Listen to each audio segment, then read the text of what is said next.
Well, good evening. I'm Father Thomas Bema, the Provost of the University of St. Mary the Lake, and it's my pleasure to introduce tonight's public lecture. We have a large number of participants, some on site, some online, and for what I'm sure will be a stimulating evening. Before I introduce the lecturer, I want to say a few words about this public lecture series. Through the generosity of the Paluch Family Foundation, we are able each year to bring a visiting lecturer to Mundeleин's campus for a series of lectures across 1 or 2 years. This allows a professor to engage an area of theology in a more comprehensive way than just a single lecture would allow. It also allows the students of Mundelein Seminary and the other schools and institutes of the university to probe more deeply into a topic of concern. The series we begin this year is on Catholic social doctrine, and it is certainly such a topic that can be probed deeply. We're grateful to Mary Lou Rafferty, a member of our seminary board and the daughter of Chester and Margaret Paluch, for her constant support for vocations, for dignified parish worship, and to the University of St. Mary of the Lake. Dr. William Murphy is professor of moral theology at the Pontifical College Josephinum in Ohio and the editor of the Josephinum Journal of Theology. He's widely known for the series of books he edited and contributed to on the moral philosophy of Martin Ronheimer, published by the Catholic University of America Press. These books include The Common Good of Constitutional Democracy, Vital Conflicts in Medical Ethics, The Ethics of Procreation and the Defense of Human Life, and The Perspective of the Acting Person. No stranger to Mundelein, as he is married to Dr. Patricia Pintado Murphy of our philosophy department. It's a joy now to welcome him to our classrooms for the 2020-2021 Paluch Lectures. Dr. Murphy.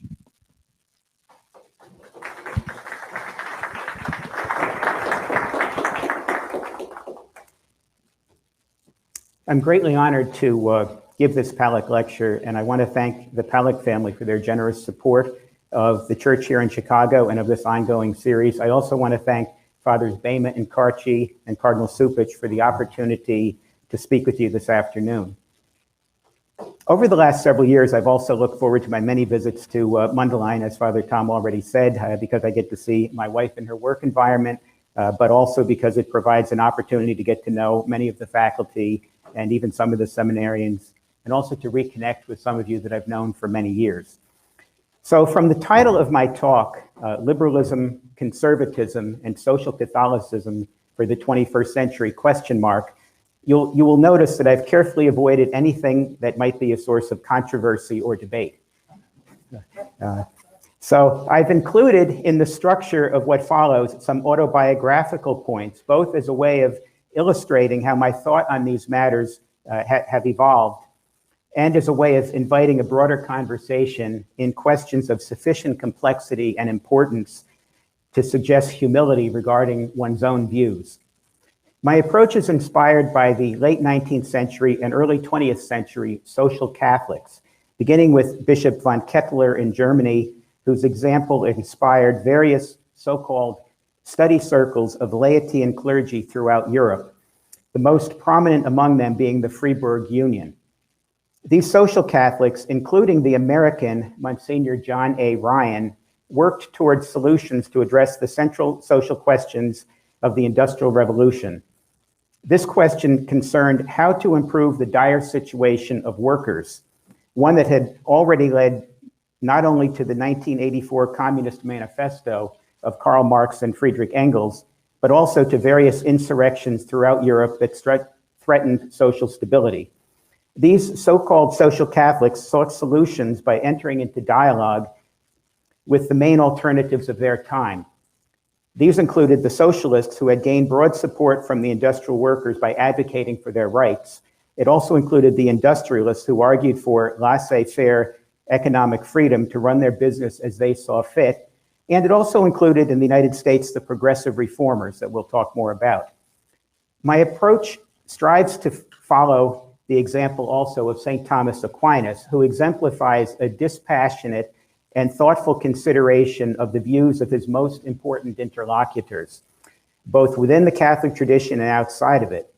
Such considerations included an appreciation of whatever was true in the views of his conversation partners as being a reflection of divine truth.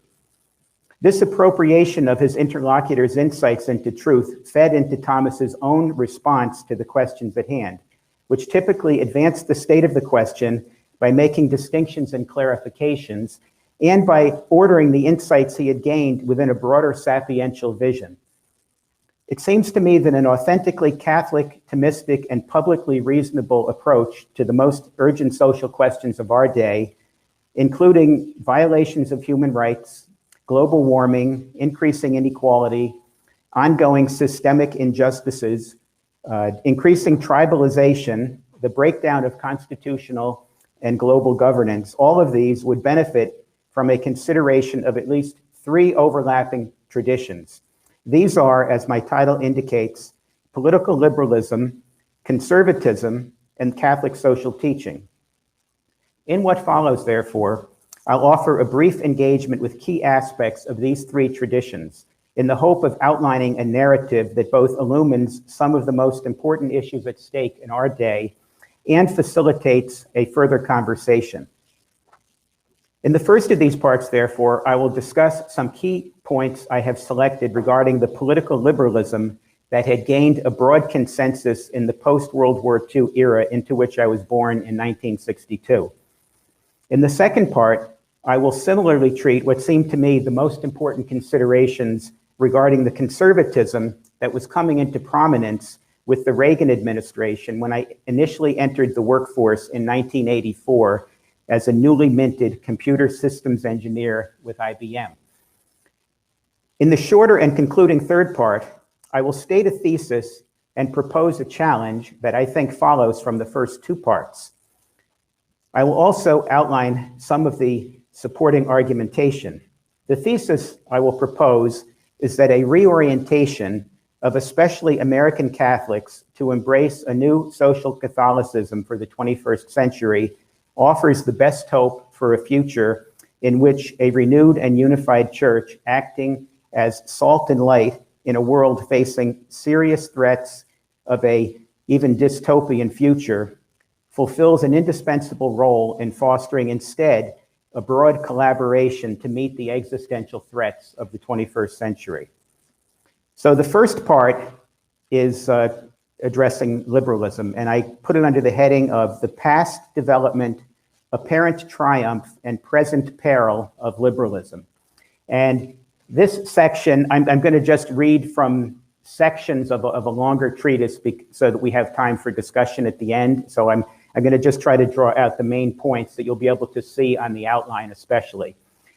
So in this first part then, my goal is to shed sufficient light on the notion of political liberalism to illumine both its past glories, including a perhaps surprising degree of alignment with Catholic social teaching, and its present peril. This will provide a basis for understanding how it has related to different aspects of the conservative tradition and how it has and might relate to different forms of social Catholicism. To do so, I'll attempt to sketch the most relevant points in each of 6 stages in the tradition of political liberalism that I've laid out. These include first the proto-liberalism of the American founding, the foundations for liberalism that weren't really called liberalism. Then secondly, the refounding of American liberalism after the Civil War, which started to bear fruit only when we move into the 20th century. And C, the post-World War II liberal consensus into which I was born in the early 60s. And then D, the emerging cleavage between liberalism and Catholicism as we move through the late 1960s into the 70s. And then E, the apparent triumph of liberalism with the end of history following the Cold War. And then the present peril of liberalism that's increasingly alienated from especially conservative Catholics. So now in these sections, because there's a lot going on there, I'm just going to have to hit some highlights, and which you can, hopefully you'll be motivated to read up on in the published version of the paper. But with regard to the early incipient liberalism of the American founding, just a few key points that I want to make. One is, if you think of the famous the prologue to the Declaration of Independence, where Thomas Jefferson articulated so beautifully that we hold these truths to be self-evident, that all men are created equal and are endowed by their Creator with certain inalienable rights, among which are the rights to life, liberty, and the pursuit of happiness. And to secure these rights, governments are instituted among men, deriving their just powers from the consent of the governed. And so when you look at theoreticians of the liberal tradition, they look at this as very foundational to a stable form of liberal government. And they point to three principles that show up in that prologue: that human equality, human rights following from human equality, and the fact that government is established based on the consent of the governed. Now, there's a couple other points regarding the American founding, one of which was there were a couple of key goals that the founders were trying to establish. One was because democratic forms of government had proven inherently unstable. They were worried about the problem of what they would call a demagogue, a politician who gains power by deceptively appealing to the prejudices and the desires of the people. And so in the argumentation to try to win the ratification of the new 1987 Constitution, Federalist Number 1 by Alexander Hamilton focuses on this question, that the whole constitutional system that was created was an effort to have a balance of powers between federal branches and between the federal government and the state and local government, so that that one person or one faction wouldn't be able to take the power of the state and use it to oppress minorities. So that's the key point from Section A. And then, of course, we know that the American founding excluded certain people from a recognition of their rights and their equality, and this was the slaves. And so by the time we moved to the middle of the 19th century, the North and the South have basically have parted ways over this. And so what happens with Abraham Lincoln under the leading the Republican Party is what historians and philosophers of the liberal tradition will call a refounding of American liberalism to rectify that. And so there's three key constitutional amendments, the 13th, the 14th, and the 15th, that are put in place to refound American liberalism so that it supports those fundamental principles of human equality and human rights. But the realization of this liberalism, this refounding of American liberalism, gets sidetracked when Abraham Lincoln is assassinated, and his successor, Andrew Johnson, is a slaveholder from the South, and he sought a prompt restoration of the seceded states to the Union without taking steps to protect the liberty of the former slaves. So conflicts over Johnson's Reconstruction policy led to his impeachment in 1868 and his near removal from office. So struggles over this Reconstruction continued until the 1876 election, where it was a contested election that went to the House, and there was a fight to try to get sufficient electors to for some candidate to win out. And that struggle ended with a sort of a backroom deal being cut to give the required electoral votes to Rutherford B. Hayes, who, in exchange for withdrawing federal troops from the South. So there's sort of a reformulation of the American form of liberalism. Didn't really take root right away, because what happens is, after the failure of Reconstruction, the United States moves into the Industrial Revolution, what is called the Gilded Age in the United States. And so now we see kind of an alignment with what's going on in the United States with the Industrial Revolution going on in Europe that had inspired those social Catholics that I had mentioned briefly in the introduction. So in the United States, you have a labor union that it is started in response to these problems brought on by the Industrial Revolution, what's called the Gilded Age, and that is actually led by a Catholic man named Terence Powderly. And this Knights of Labor Union quickly mushrooms to 700,000 members, but some bishops are nervous about unions because unions are often associated with socialists, and there's also secrecy that's often involved. And so they wanted the Knights of Labor Union condemned. And so Cardinal Gibbons of Baltimore ends up putting together a defense of the Union and goes to Rome and is able to prevent the condemnation of the Union. And he also encourages Pope Leo XIII to write on the topic of the ethics of capital and labor. And so 4 years later, we get the first modern Catholic social encyclical, Rerum Novarum, which is responding to the kind of questions that are coming up in Europe and in the United States. Now, so I'm just stepping through, some of the key points in my first part, and then I'll go back to reading completely from the text for the second part. But in the United States, there's a movement of what they call progressive reformers who were trying to respond to the situation of the Gilded Age. And this progressive movement is in place from about 1890 to 1920, so right in the same years of Rerum Novarum, which was published in 1891. And a couple of things about the progressive reform movement, just from the outline. The key politician who is supporting progressive policies is the Republican president, Theodore Roosevelt, who's in office from 1901 to 1909.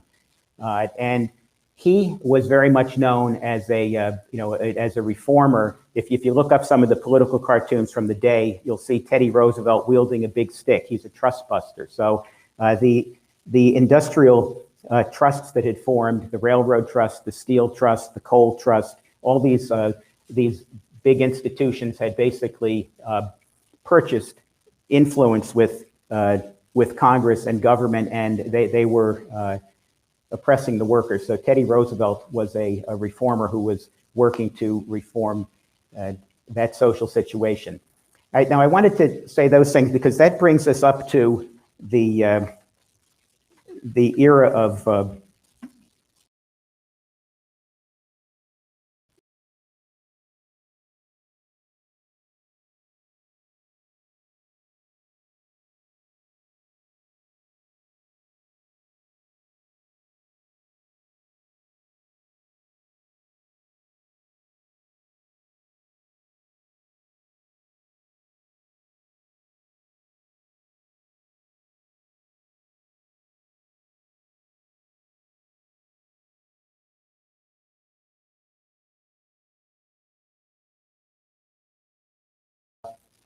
what Monsignor Ryan did is he put himself in dialogue with all the best thought about these problems that was available in his day.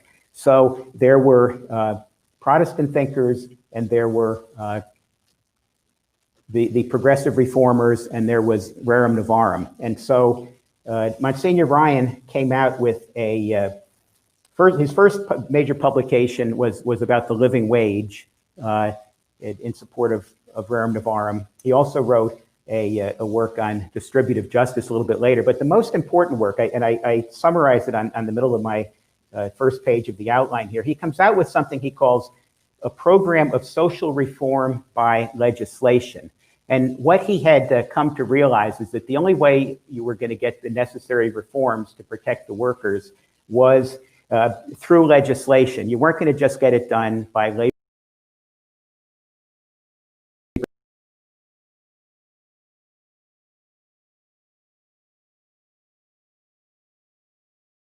for maximum working hours, for safe conditions for women and children working, for resolution of disputes between workers and employers, for relief or basically unemployment insurance. So this is 1909, he's proposing these things, that there needs to be unemployment insurance, that there needs to be control of the monopolies in the tradition of Theodore Roosevelt and his trust busting, that there needs to be public ownership of utilities, mines, and forests.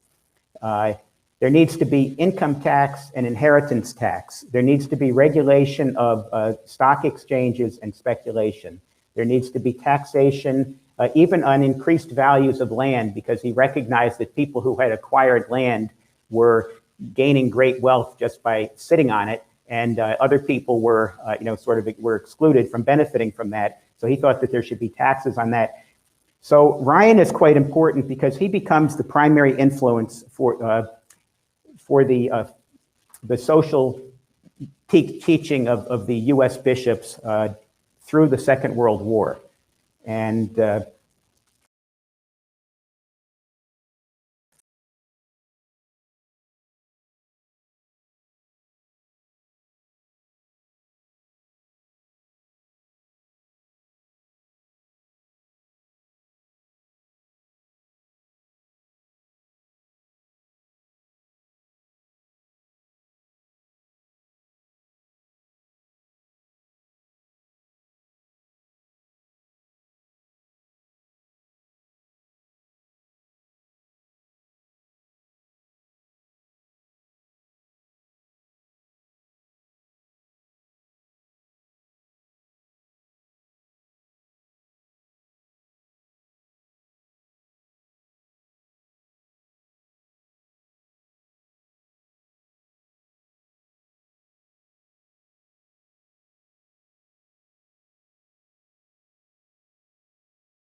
through the Second World War.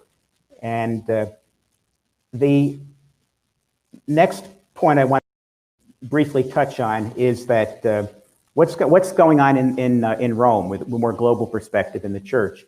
And one of the things that's going on is towards the end of World War II, Pope Pius XII gives a Christmas message. And this is one of the key messages that indicates kind of a shift in the church coming to more closely prefer constitutional democratic states, also called liberal states. And so Pope Pius XII gives this Christmas message where he talks about how there's a traditional concern about the masses and how the masses can be manipulated by demagogues. Now, why is he talking about that? Well, because what had happened in Germany and in Italy is that authoritarian types of leaders had taken advantage of the political mechanisms and seized power. So this is very fresh in the church's memory. And but he says that he basically notes that it looks clear that the most promising approach to the future are these constitutional democratic states. And so he makes some indications of that. And so there's by the end of the New Deal, by the end of World War II, there's kind of a coming together of Catholic perspectives, not just in the United States, but internationally. Now, the next section that I talk about towards the bottom of the first half is this post-war liberal consensus into which I was born. That's really the situation in the early 1960s.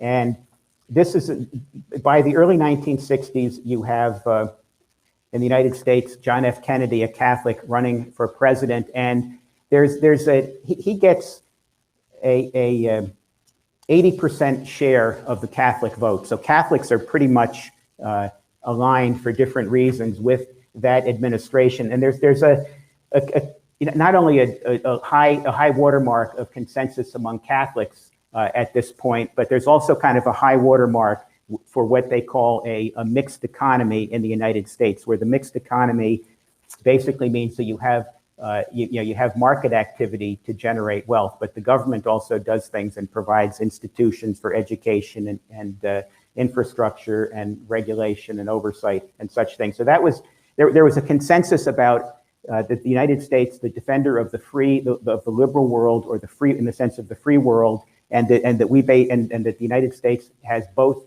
a market economy and a or a significant role for government. There's a pretty high degree of consensus for that in the 1960s, and the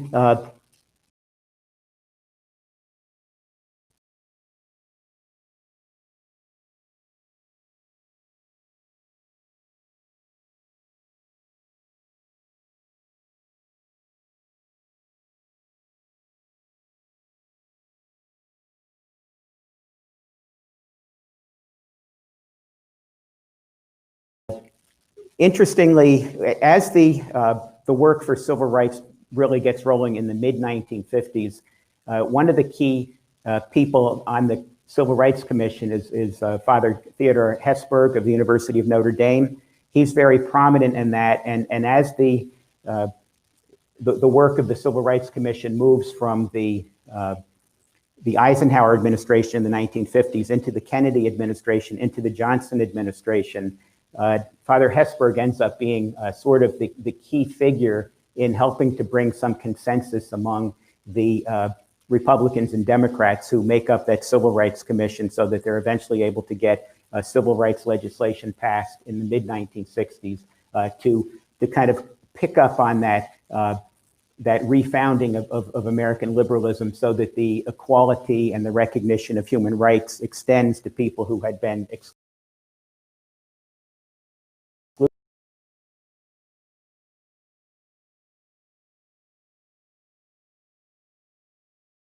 Moving on to the second half of my handout, the next three sections with regard to liberalism talk about an emerging cleavage between liberalism and Catholicism. What happens where there seemed to be such a close alliance between American liberalism and Catholicism? Now, there's actually another few points I wanted to make from the front half before we flip over. One of them is that Pope Pius XII had been sort of behind the scenes working with key European statesmen to foster European integration for after the war. He wanted to try to prevent a situation where the great powers in Europe end up getting into a third world war.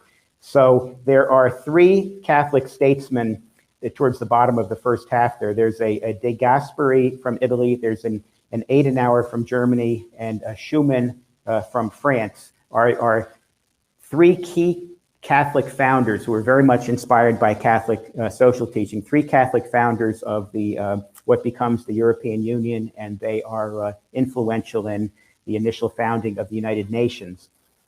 And the other point I wanted to mention there that indicates how close an alliance was emerging between these constitutional democratic states and the liberal order and the Catholic Church.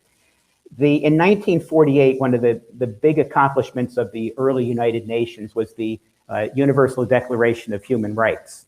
Now, as it turns out, the most significant one of the most significant intellectual influences on that Universal Declaration was the Catholic Jacques Maritain, and also involved in the drafting of that was Angelo Roncalli, who was a nuncio to Paris at the time, but ended up becoming Pope John the 23rd. So he was in dialogue with some of the Catholic people who were working on the Universal Declaration of Human Rights. So So there was this great apparent harmony coming between this emerging post-war liberal order of constitutional democratic states and international institutions and the Catholic Church. But how did things start to go wrong? Well, the cleavage starts to emerge in the Vietnam era, where protests against the Vietnam War in the 1960s tend to radicalize some of the other things that are going on in the civil rights movement. So, for example, you have an emerging feminist movement where there were hundreds of laws on the books that basically made it difficult for women to get an education, to get a higher education, or to work. And so there was a feminist movement to try to get women the freedom to get an education and to be able to work. There was, as we all know, the availability of the birth control pill, and people wanted to be freed from societal pressures to conform to traditional patterns of sexual behavior. Growing out of that, there was people wanted the availability of abortion, and then homosexual people with same-sex attraction who had been kind of coerced to stay in the closet, they wanted their dignity and rights to be respected.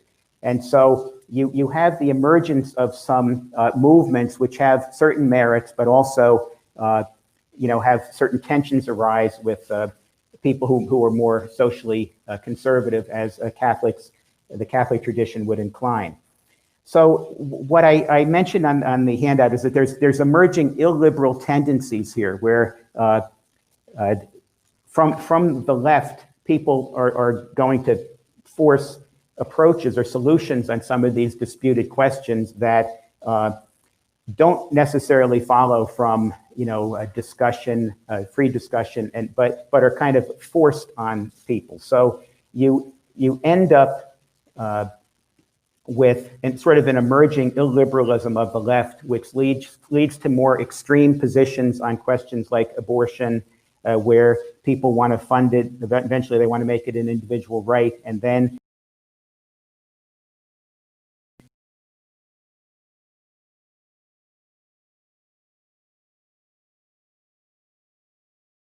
so this just indicates there's some emerging cleavages, and they grow out of the Vietnam era. Now, stepping back now on my point E, I want to mention there's an apparent triumph of liberalism, however, with the fall of the Soviet Union and that bloc, where the United States, as defender of the free world, is basically it's the only option left standing. Let me just go to my text here. So after the collapse of the Soviet bloc, there's no serious political economic rival to the liberal world order that had been built under the leadership of the United States and its allies since the Second World War.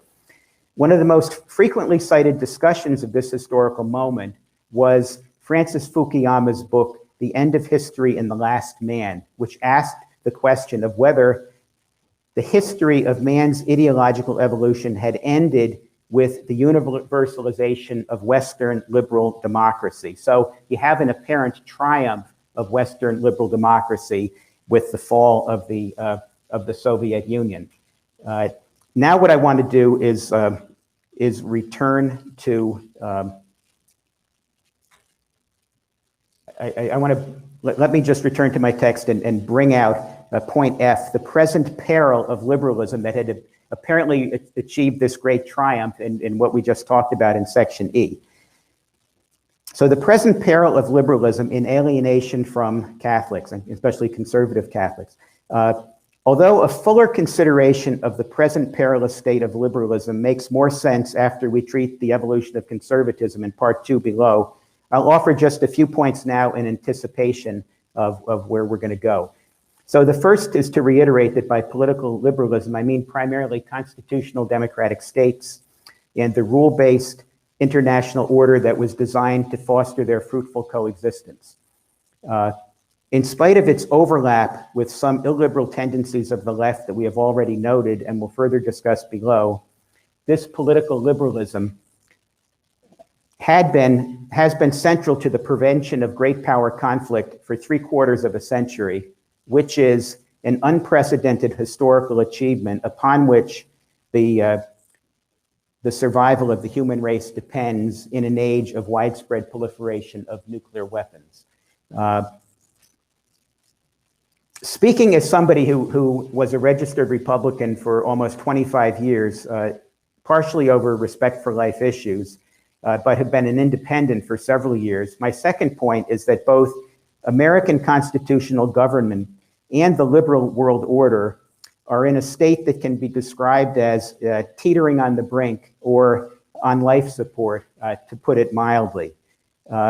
My third point is that this perilous situation has many causes which need to be carefully considered if we're to be part of the solution as distinguished from part of the problem.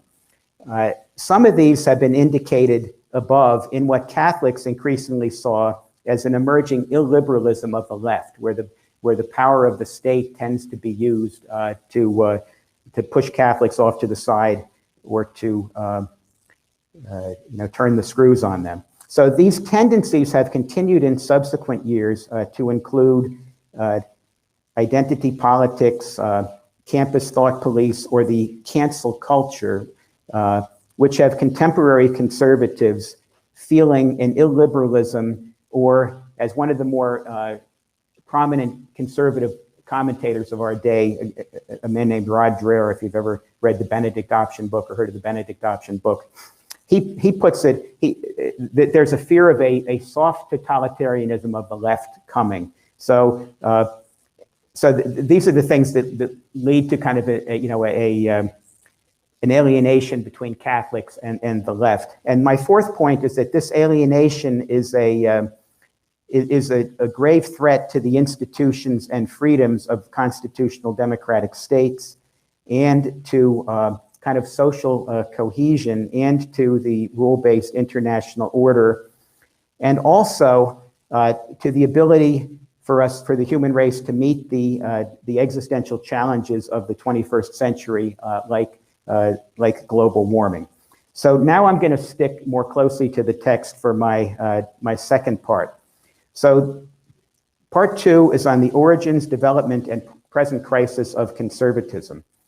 In this second part, my goal is analogous to that of the first part. That is, I seek to offer a sufficient sketch of the conservative tradition to support my proposal that especially the Church in the United States needs to embrace a new era of social Catholicism that appropriates from conservatism what is valuable and compatible with Catholicism, including Catholic social teaching, and rejects what is not. So we've pointed out some extremes of the liberal tradition that have caused alienation, and now we want to work through the conservative tradition. So I'll proceed in 5 steps, considering the early conservatism of Edmund Burke and his successors, the fusion conservatism of the Reagan era, the more radical conservatism ushered in, especially by Newt Gingrich and the conservative media.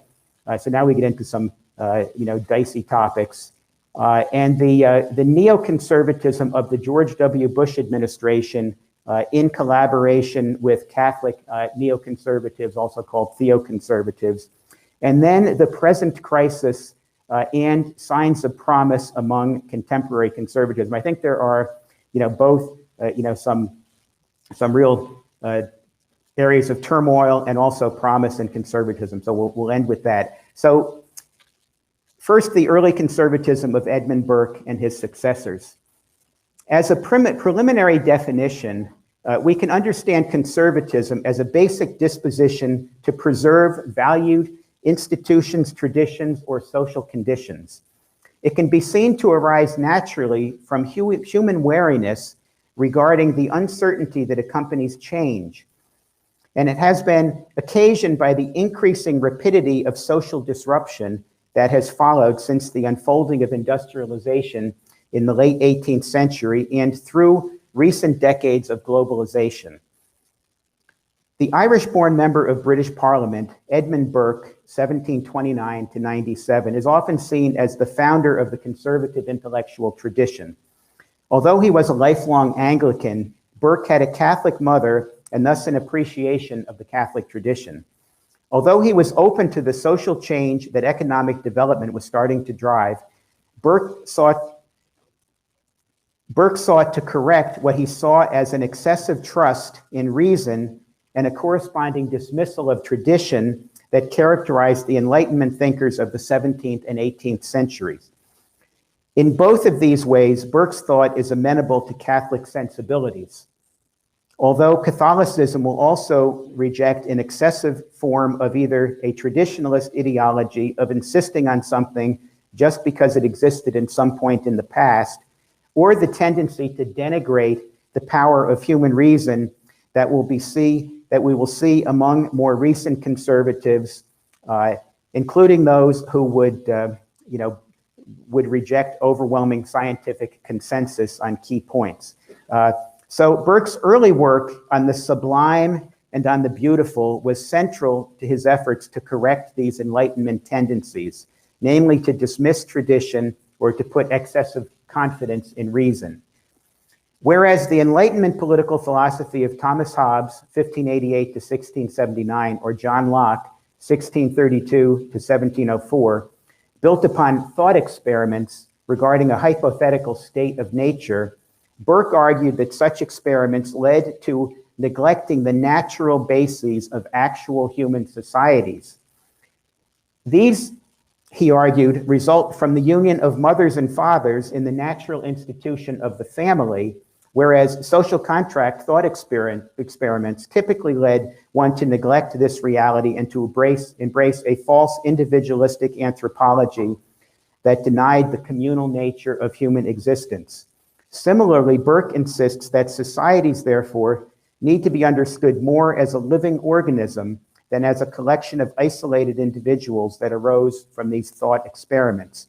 On all these points, the Catholic tradition has strong affinities with the early conservatism of Burke, although, as we have seen, magisterial Catholic social teaching does not reject but favors liberal or democratic constitutional political forms that had evolved by the mid-20th century, even if these forms had roots in the thought experiments of the early social contract theorists.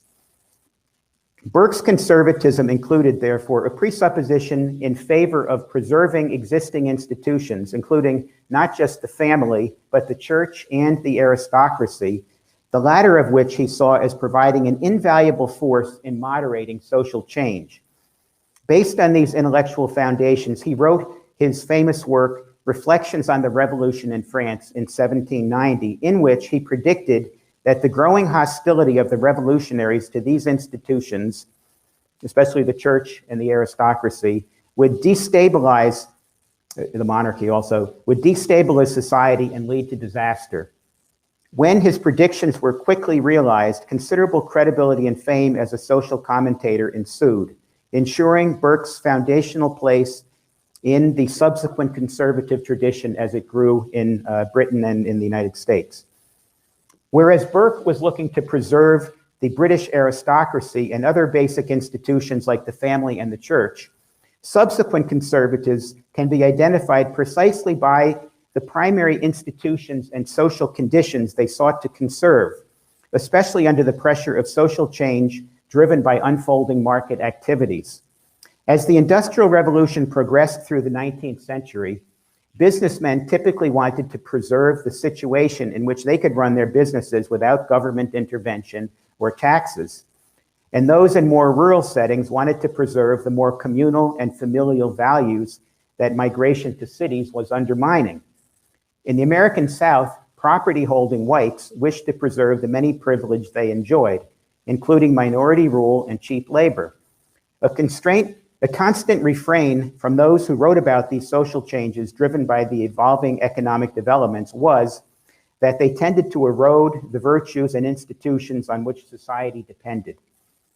Part B, the fusion conservatism of the Reagan era, into which I kind of entered the work world.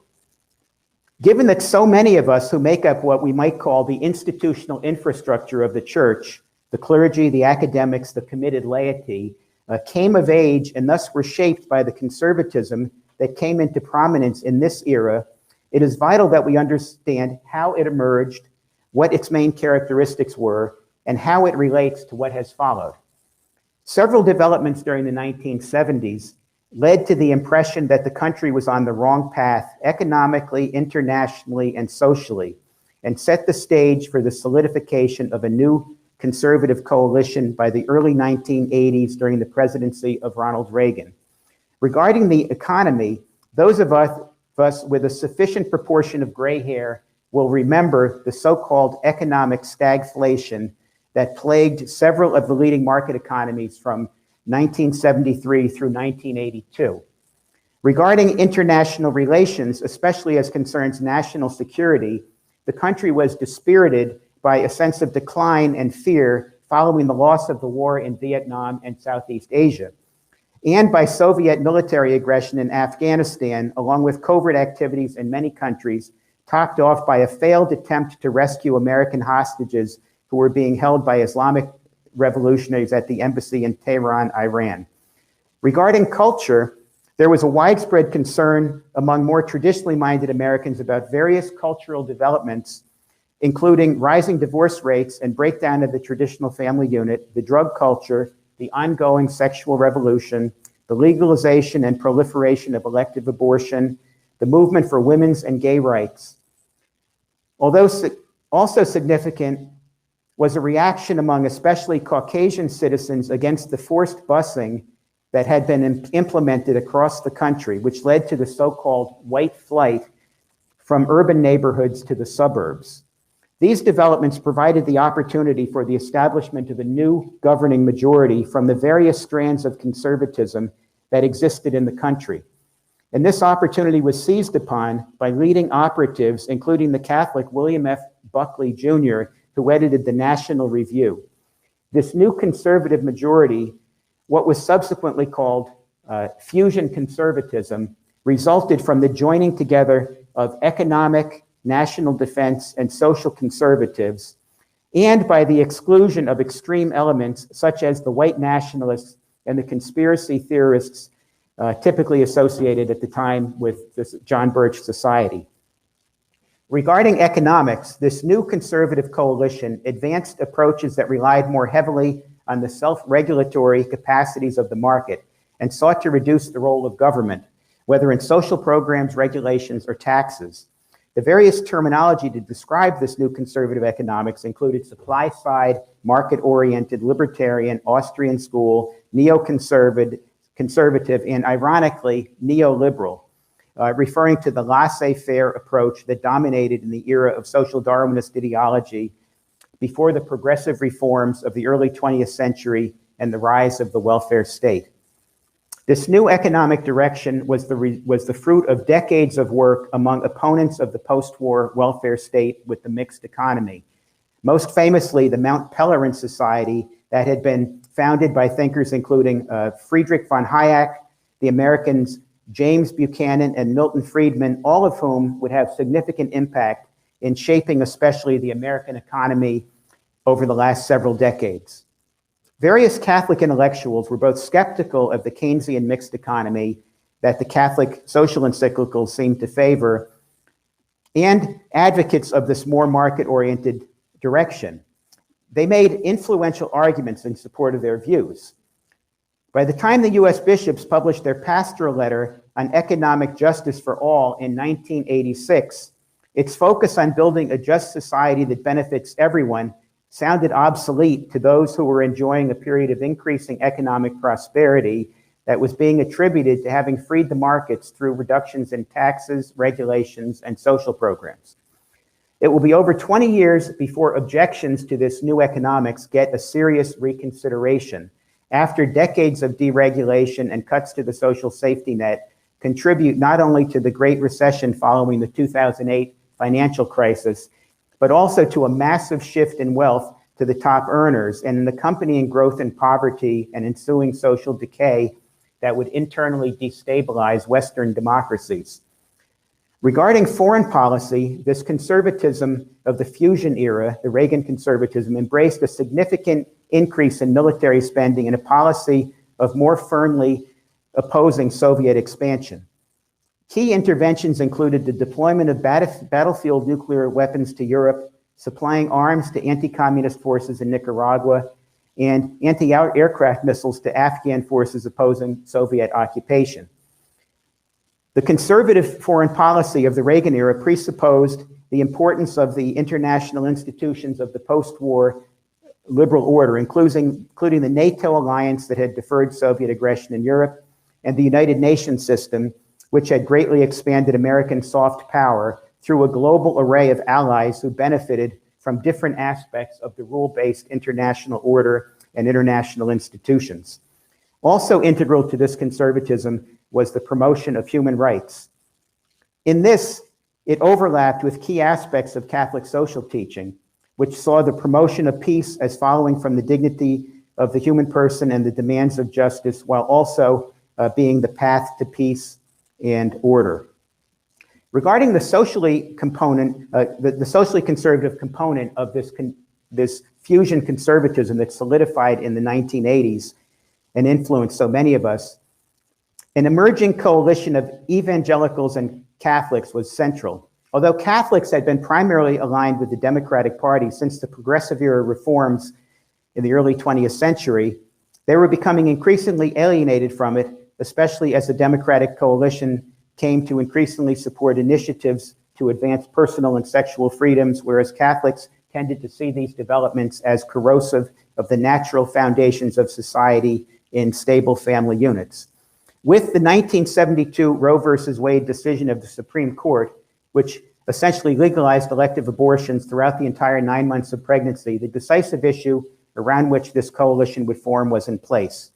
In the early years following the decision, however, it was primarily the Catholics who were concerned about it, whereas the Protestants, including the Southern Baptists, had supported Roe versus Wade. But by the early 1970s, or by the late 1970s, the Southern Baptist pastor, Jerry Falwell, was encouraged and supported by some Republican political operatives to form an organization called the Moral Majority, the purpose of which was to mobilize conservative and especially Southern Christians to influence politics. These operatives included Paul Weyrich, the co-founder of the Heritage Foundation think tank, and other allied organizations. Interestingly, Weyrich was a former Catholic who left for the Melkite Greek Church because he thought the post-conciliar Catholic Church had become too liberal. Whereas the primary political concern for the Southern conservatives like Falwell was on some court cases that threatened the tax-exempt status of Southern Protestant schools that practiced racial segregation. Weyrich helped them to see that forging a political alliance with conservative Catholics centered on the issue of abortion would be the most effective means for gaining a degree of political power that he thought, quote, could well exceed our wildest dreams. This is not to question the motives of many in the pro-life movement who sought to protect the most vulnerable, but to point out some of the moral ambiguities in the very foundations of the alliance of social conservatives around the issue of abortion. These ambiguities concern not only the original segregationist motivations of the moral majority, but also those of operatives like Paul Weyrich, whose political views conflicted especially with post-conciliar Catholic social teaching that had endorsed the post-war mixed economy with its social safety net.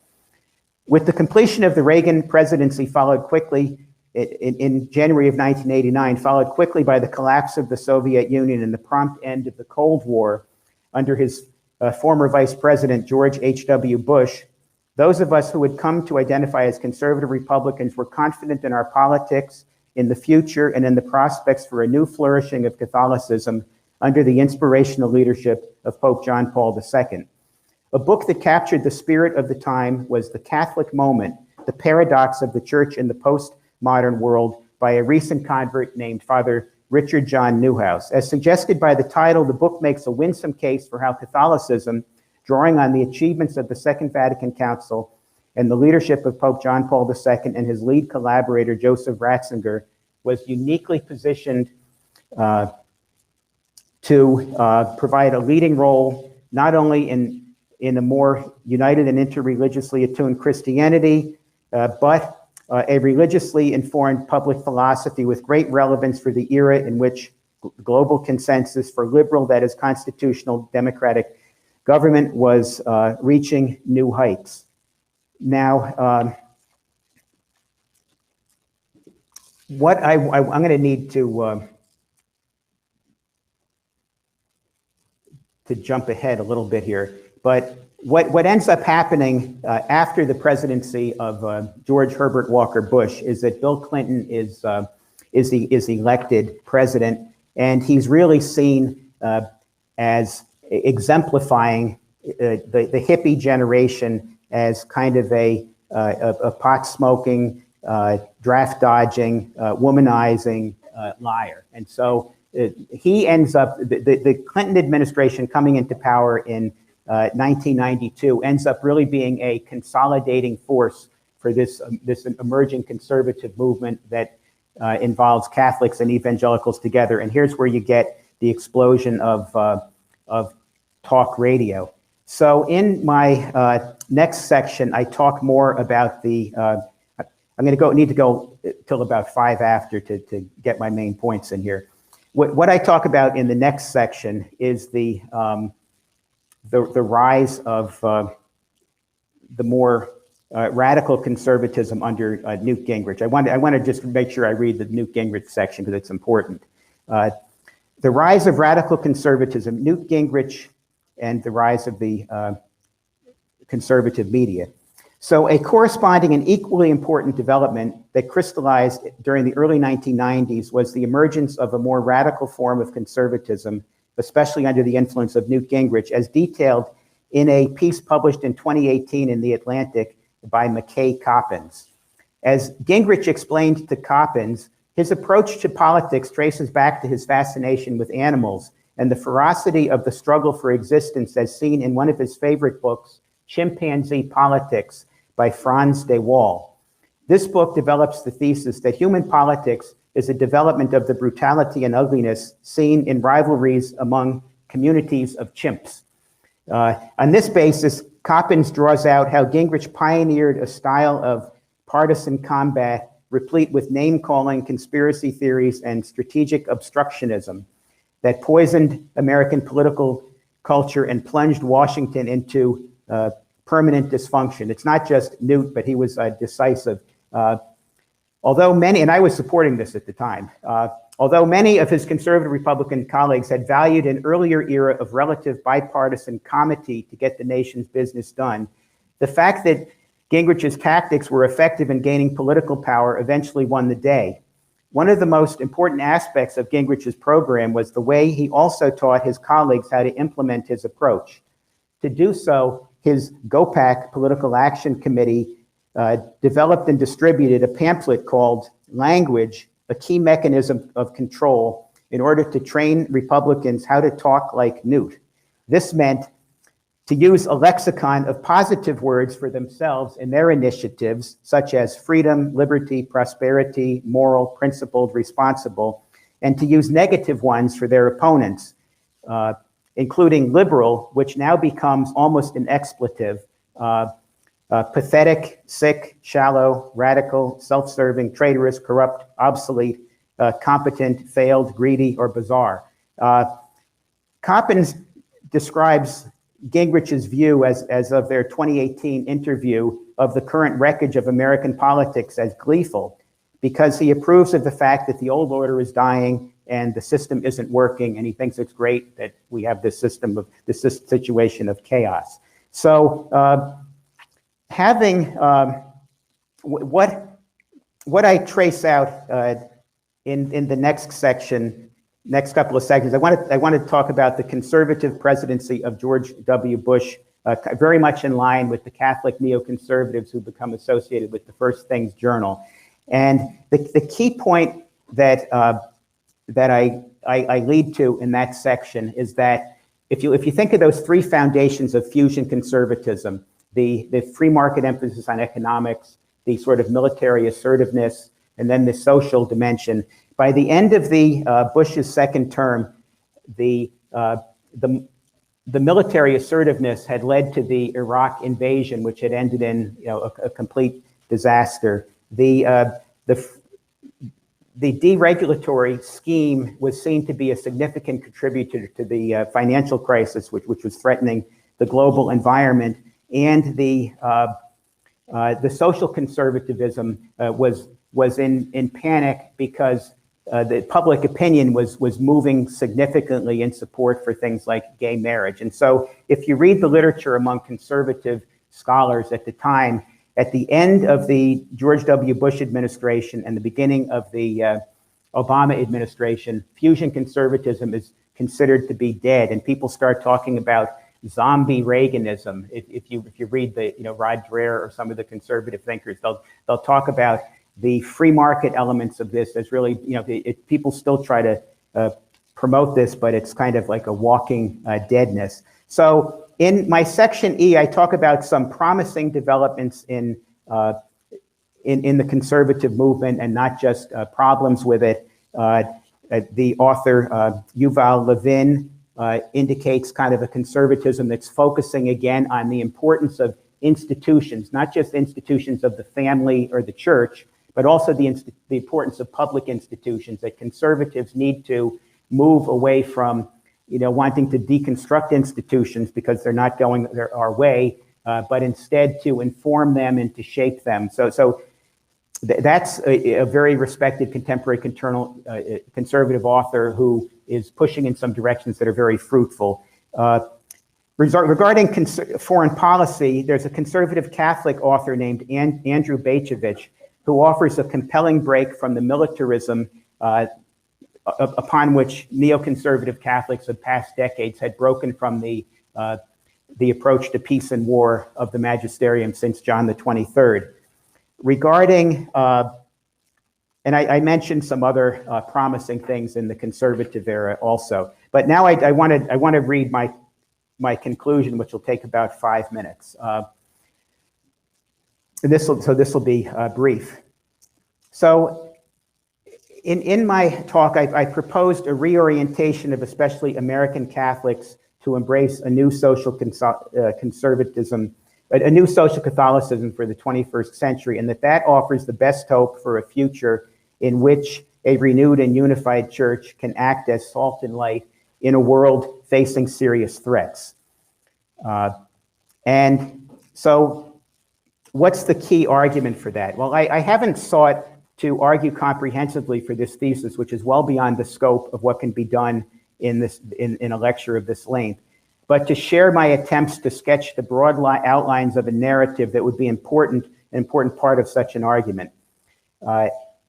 In my opinion, this proposal that we need to shift to a new social Catholicism and not an institution busting follows from those considerations of the liberal tradition and the conservative tradition, and sorting out what's good and worth keeping in each of them, and casting aside what's not. So I've tried to show that despite the bad connotations that liberalism has in recent decades in the United States, the tradition of political liberalism has had surprisingly close affinities with the emergence of Catholic social teaching. And there are no serious alternatives to constitutional democratic institutions, though they can always be reformed in light of best practices. Examples of history and sound reason, I would argue, suggest that the best prospects for the flourishing of both political liberalism or constitutional democratic states and Catholicism are when they are in a fruitful collaboration with each other, which you saw in the decades following the Second World War. But as we all know, they've become increasingly estranged in recent decades over moral disputes that seem irresolvable. An estrangement that seems profoundly harmful at a time when there are well-grounded fears of a dystopian future without unified efforts to prevent it. Several decades of growing alliance between Catholics and the emerging conservative movement, moreover, has brought us to the point where some Catholics have aligned considerably with what even many conservatives of recent generations might call a post-conservative radical illiberalism of the right, destroying the public institutions needed to confront both current and emerging challenges, and tending towards a world of tribal polarization, post-truth, and conspiracy theories. I told you I'd touch on some touchy matters. Well aware of this situation and understanding other approaches from his long experience, Pope Francis has emphasized in his recent social encyclical Fratelli Tutti that the fundamental stance of the church towards the social realm in our day should be one marked by a spirit of fraternity, of fraternal charity, of solidarity with each human person and with the human family working together for a better future. This message goes along with his emphasis on Laudato Si, on the urgent need for decisive steps to care for our common home, and on an evangelical approach rooted in the joy of the faith. Although this perspective is distinct from an emphasis on these troubling issues with regard to respect for life, it manifests a profound continuity with the tradition of social encyclicals, especially those since John the 23rd's 1961 Mater et Magistra on Christianity and Social Progress. This approach traces back further, not only to the post-war efforts of Pope Pius XII towards European integration and key insights of Leo's Rerum Novarum, it also traces back to the great moral synthesis of St. Thomas Aquinas, for whom Christian charity is understood according to Aristotle's model of friendship, where we act for the good of the other. And it is a fundamental Thomistic principle that grace builds upon nature, suggesting that a basic stance of friendship is the best way towards both natural and spiritual ends. This emphasis of Pope Francis also traces back to the teaching of Jesus, who called his disciples friends in the 15th chapter of John's Gospel. It aligns especially well with the example and the theology of St. Paul, for whom evangelization and pastoral ministry were rooted in exemplifying and participating in the self-sacrificial love of Christ, in emptying oneself out in the form of a servant, in becoming all things to all men in order to win them for Christ. I will close with a challenge. That is, that we all take the occasion of Fratelli Tutti to carefully and prayerfully consider its message with the receptivity towards papal teaching that is intrinsic to the Catholic faith. I can say from personal experience that some of the statements and teachings of the Holy Father have been a challenge to someone who came of age in the conservative era in the United States. But I can also say from experience that trying to understand him better, for example, by reading the books by Austin Ivory, by Paul Vallely, or the Where Peter Is blog, can bring a much deeper appreciation of the important message that he has for us, if we only have the ears to listen. Thank you very much.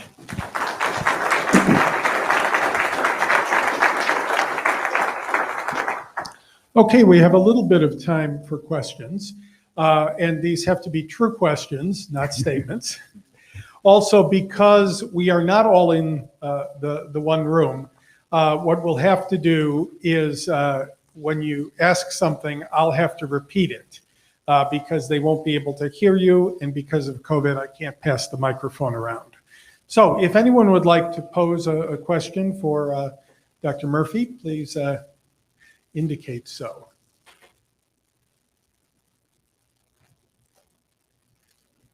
Father Webb. Dr. Murphy, thank you very much for the broad sweep and history of pulling every social teaching all together for us up to the present time. I look forward to your integrating the wonderful teaching of Pope Francis into some of the non-parts. It is a jump, although he is very much connected with the past and the church. But explicating it can't be done here. Look forward to it in the next lecture. Thank you very much. One thing that comes to mind quickly is to understand Francis in light of the original, the Jesuit missions in Latin America, the Reducciones, and that I think is one of the things that's helped me to understand where he's coming from much more, where you're evangelizing by working for the good of the person in all kinds of ways.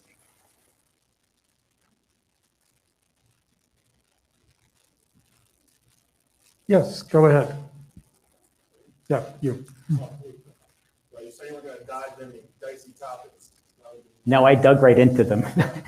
So, as far as a social Catholicism for the 21st century, how do you think this could be accomplished politically? So, in this election, you see both parties are polar opposites. I find it very hard to align myself with either, almost impossible. Do you think in the future a third-party option will go forward? It seems like more and more it's just driving farther and farther apart. So, how do you think social Catholicism can be implemented politically. So the question is, how can social Catholicism be implemented politically going forward in our nation? That's a great question, and you're very much right that neither of the main political parties really provides an apt home for Catholics.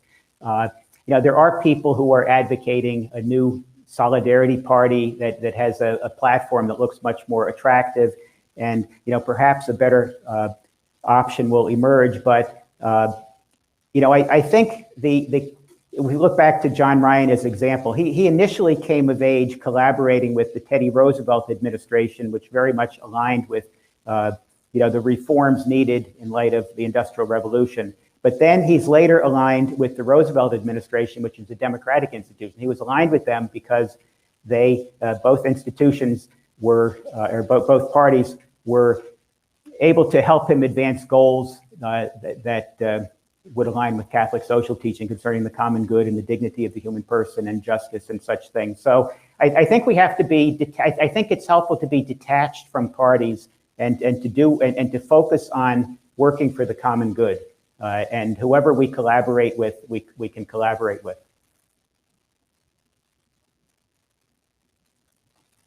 So I'll pose a question. In terms of understanding Pope Francis, is there any kind of shortcut or heuristic you can give us about the political situation he comes out of in Latin America and how it might be different? In other words, are we misunderstanding things he's saying because we're not aware of the context?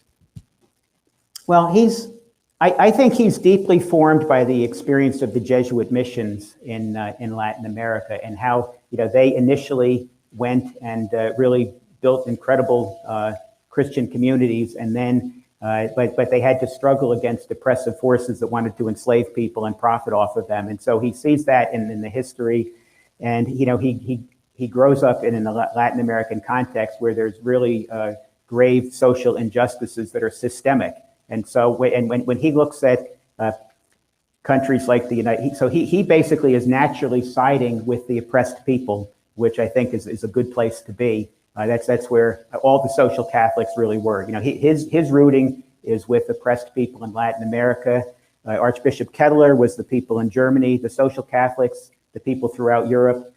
Monsignor John Ryan, he sided with the people who were suffering injustice in the Gilded Age, and I think that's where we want to be.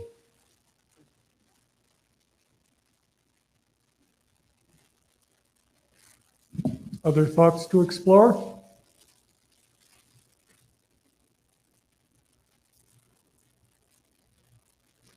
All right, well, hearing none, let's thank Dr. Murphy again.